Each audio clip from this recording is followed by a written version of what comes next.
यदि आपके दाहिनी जेब में पैसा है तो आपकी बाईं जेब में पुलिस प्रशासन है। ये हाँ, पॉकेट में है, कोई इनकी हैसियत नहीं है जी। ये तार एकदम ऊपर पदाधिकारी तो जुटा है। जितना तारा बढ़ता है ना उतना उन लोग का लाख वाला, जैसे छोटा जितना छोटा उसको 1000 में, बड़ा है तो लाख में। लाठी चार्ज तभी होगा जब लाचार बेबस लोग हक मांग रहा है। सर जो उनको डरा सहमा लोग भी लाठी चार्ज करेगा। देखते हैं ना बागमारा में कितना ये लोग माफिया को खदेड़ता है, देखते हैं। हम तो सामने, हम तो वॉच करेंगे। अब तो लेटर में लेके कहते हैं जिस दिन कोयले की अगर ईमानदारी पूर्वक जांच हुई, कोयला अवैध कोयले तस्करी की, इस राज्य के सर्वोच्च पदाधिकारी के टेबल तक पहुंचेगा। लेकिन आप जिस क्षेत्र में रात में घूम रहे हो उस क्षेत्र में भी तो कोयला का तस्करी का मामला हो सकता है। अभी मामला थोड़ा शांत है। क्यों शांत है भाई? शांत इसलिए है कि जिस नहीं हम बोले थे कि डुमरी के टोलों में रोकेंगे, हाँ। तो थोड़ा सा है वो विचलित है। उन लोग थोड़ा सा अपना रूट को डाइवर्ट किया, लेकिन फिर भी पार होता है। अब देखिए विधायक 24 घंटा तो भाई रुकेगा, वहां बैठा नहीं है।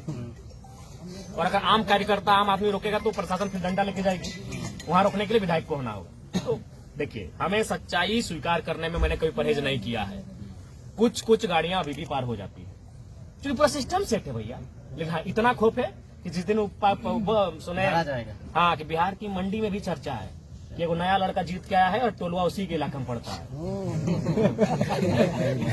ये तो है कि जिस दिन हमको थोड़ा सा टाइम भी नहीं मिलता है, 3-4 को विधानसभा जाना पड़ता है, रात को 2 बजे के सोते हैं, फिर 10 बजे, या तो जो सरकार में भी बैठकर क्रांतिकारी डिसीजन होगा तभी ये शांत होगा, और नहीं तो कुछ नहीं। एकदम स्पष्ट कहते हैं इनका लाठी चार्ज तभी होगा जब लाचार बेबस लोग हक मांग रहा है।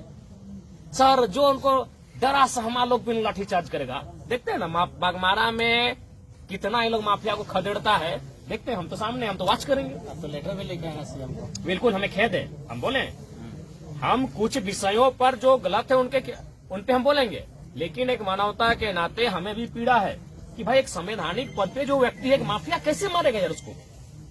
एक माफिया मार देगा, पत्थर से मार दिया है और अभी सामने से मारा है। जो वहाँ लोग कह रहे, चूंकि यह पुलिस का मामला है, डर से हमें कुछ कोई बोलेगा नहीं। सब जरा मत थोड़ी है कि मुंह खोल देगा, कलेजा चाहिए ना भाई। वहाँ सुनिए, चूंकि एक तरफ माफिया है और एक तरफ पुलिस है, और पुलिस का बड़ा घायल हुआ है। कोई देखा भी तो नहीं कुछ बोलेगा, पीस जाएगा। वहाँ क्या हुआ है कि माफिया को पकड़ के ले जा रहे थे डीएसपी महोदय, गाड़ी में बैठाने वाले थे, तब तक उसका समर्थक लोग ला जाके उनको पत्थरबाजी करके घायल कर दिया है। वही देखते हैं प्रशासन का, और आज उनका कार्यवाही बता देगा कि वो सेठ है कि नहीं है। अगर धनबाद से, कोयलांचल से, धनबाद बोकारो मिलके और कुछ कोलियरी का हिस्सा मिले कोयलांचल बनता है, अगर कोयलांचल में माफियाओं का मनोबल गिरता है तभी समझिए कि पुलिस निष्पक्ष और ईमानदार है, और नहीं उसके बाद भी अगर कोयले की काली कमाई जारी रहती है तो सोच लिए वो सेठ है। तो क्या पुलिस अपना जान जोखिम में डाल के पैसा कमाएगी? जी बिल्कुल। जान जोखिम में कहाँ है जी? सर जान जोखिम में कहाँ है? कपार फोड़वा लिया। वो तो मैंने जब उनको लाने जाने लगा, गाड़ी में बैठाने लगे, तब उधर से मैंने जो ग्रामीण देखा, जिन्होंने जो डरे समय हमको सुनाए, तब उनके साथ ये घटना हुई। हम घटना की बिल्कुल भर्त्सना करते हैं, निंदा करते हैं, और हम प्रार्थना भी करते हैं कि स्वस्थ होकर वो शख्स, वो पुलिस का पदाधिकारी हम सबों के बीच आए। लेकिन गुस्सा है हमें कि कैसे माफियाओं का मनोबल इतना बढ़ा है, कैसे। लेकिन जयराम जी, अगर इस घटना के तह तक जाएंगे तो 2 राजनीतिक दल, कहा जाता है कि एक सांसद और दूसरा जेएमएम पार्टी के जो भी नेता है, उन दोनों गुटों के बीच में ये झगड़ा हुआ था। और देखिए मामला क्या है? मामला है वहाँ गोविंदपुर शायद एरिया का नाम है, हाँ जो भी है, गोविंदपुर, धर्मा बांध और 4-5 गांव जो भी है, हाँ जो भी है, खरखरी, तो उधर जो भी एग्जैक्ट नाम हमने कन्फर्म है। मैंने बागमारा का वो क्षेत्र, उनको एक गाँव है, कुछ गाँवों को विस्थापित किए बिना काम हो रहा था। और देखिए आज फिर कहेंगे, बेशक हम कंपनी का सामान यूज करते, इसका मतलब नहीं कि हम गलत चीज का समर्थन करेंगे। आपकी टोपी कंपनी से आता है, मेरा जैकेट कंपनी से आता है, मेरा कंपनी क्या की है, अपना लठेत पाल के रखी है, वही जो आप हाँ गुंडा लठेत। और वो लठेत कौन है आज के डेट में? पार्टी के नेता है। ये तो जेलकेम का अगर उसमें अगर थोड़ा सा भी इंटरफेयर होता ना, तो अभी नेशनल न्यूज बनता, तब न्यूज में एकदम मसाला। जरा अभी जेलकम नहीं, जरा महतो के समर्थक, जरा महतो के दाएं हाथ, जरा महतो के बाएं हाथ। लेकिन वो सरकार का पार्टी है, सब मोनी बाबा बन गए। तो वहाँ क्या होता है, हिल टॉप कंपनी, नाम लेने में कोई हर्ज नहीं होना चाहिए।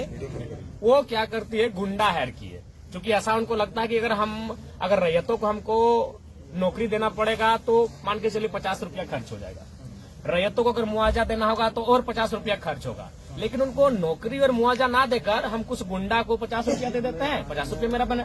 कंपनी का मतलब होता है मुनाफा। एक बात क्लियर जान ले, कंपनी का मतलब होता है मुनाफा, मानवता का कोई संबंध नहीं है कंपनी से। वो क्या करती है कि रैयत को, अगर वो रैयत को मुआवजा दे देती, रैयत जो लोग हैं उनको अगर योग्यता के आसार, अरे नॉन स्किल में दे दो यार, कोई तो नहीं बोल रहा कि हमको वहाँ ऑपरेटर और माने इंजीनियर के काम में लगा दो, झाड़ू पोछा कुछ भी करा लो, काम है ढुलाई का काम करा लो, नॉन स्किल में आप दे दो। यानी उसको नियोजन और मुआवजा देकर अगर काम करती तो विवाद नहीं होता, लेकिन वो जानती है मुनाफा कैसे आएगा, इसको पैसा देंगे उससे अच्छा क्या होगा, 2-4 को लट्ठे रखेंगे, वो गोली से चमकाएंगे धमकाएंगे। तो वही मामला था, रैयत धरने पर बैठे थे और जो सांसद महोदय थे वो रैयतों के पक्ष में थे। तो जब देखा कि भाई एनडीए गठबंधन रैयतों के पक्ष में है, तो अब हमको इंडिया गठबंधन का सहारा लेना होगा रैयतों को खदेड़ने के लिए। तब कंपनी ने मेटेरियल अच्छा खासा मोटा माल दे दिया इंडिया गठबंधन के नेता को। माल दे दिया, माल मैंने पैसा हाँ दे दिया। अब दे दिया तो भाई अब तो प्रतिष्ठा है, क्योंकि आज के दिन प्रतिष्ठा है, गुंडा लोग का प्रतिष्ठा होता है कि भाई कंपनी हमको विश्वास किया है, अगर कंपनी का आज विश्वास नहीं जीतेंगे तो फिर अगला दिन कमाई कैसे होगा। तो उस कंपनी का विश्वास जीतने के लिए गुंडा लोग किसी भी हद में जा सकता है, क्योंकि वो कंपनी आने वाला दिन और काम टेंडर लेगी, जब और टेंडर लेगी तो फिर उसी गुंडे को याद करेगी कि गुंडा जी आपने अच्छा काम किया था वहां पे, गुंडा भाई। तो उस कंपनी का विश्वास को जीतने के लिए गुंडा भाई मजबूर है। तो अब गुंडा भाई अब चल गए रैयतों को मारने पीटने। अब आ गई कंट्रोवर्सी।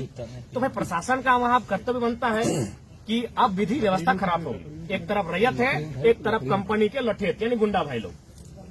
तो अब है क्या कि अब वहां विवाद होगा, तब प्रशासन इंटरफेयर करती है कि भाई ऐसा ना हो, समझौता हो, वार्ता हो। तो उसी क्रम में ये माहौल खराब होता है, चूंकि हम सुनी हुई बात कह रहे हैं। अब हम जो कह रहे हैं आप उसे एक्सेप्ट नहीं मानिए, आप भी इंक्वायरी कर ले। हम ये नहीं कि हम ब्रह्मास्त्र नहीं, हम जो कह रहे हैं वही सत्य है। आप भी जाके, चूंकि आप रिपोर्टर हैं, पता कर ले। जो बात मैंने सुना मैं अपने तर्क को रख रहा हूँ। तो रैयत का पक्ष और कंपनी के गुंडों का, लेकिन चूंकि प्रशासन का कर्तव्य बनता है कि माहौल खराब ना हो, और प्रशासन का एंट्री होता है तीसरा पक्ष के रूप में। होता है झड़प होता है, तो प्रशासन को लगता है कि ये बदमाश है, ये गुंडा है, ये माफिया है, उसको पकड़ के वो गाड़ी में बैठाती है। अब उसी क्रम में उस गुंडों के समर्थक एसडीपीओ महोदय को घायल करते हैं। ये हमारी काली सच्चाई है। इसलिए आज फिर कहूंगा, कोयलांचल के लिए मैं फिर कहूंगा, 1000 बार कहूंगा, भले नेशनल मीडिया में नहीं इंटरनेशनल मीडिया में हमारे इस बयान को चलाए कि विधायक का बिगड़े बोल, लेकिन आज फिर कहेंगे हम दो हमारे दो नहीं, 1 या 2 एक्स्ट्रा पैदा कीजिए, उसको परवरिश कीजिए और बिल्कुल उसको बागी और विद्रोही बनाइए। इनके सामने आप नहीं टिक पाएंगे। ये कंपनी से पैसा लेते हैं जी, कंपनी मतलब नो मानवता, ओनली मुनाफा, कैसे लड़े।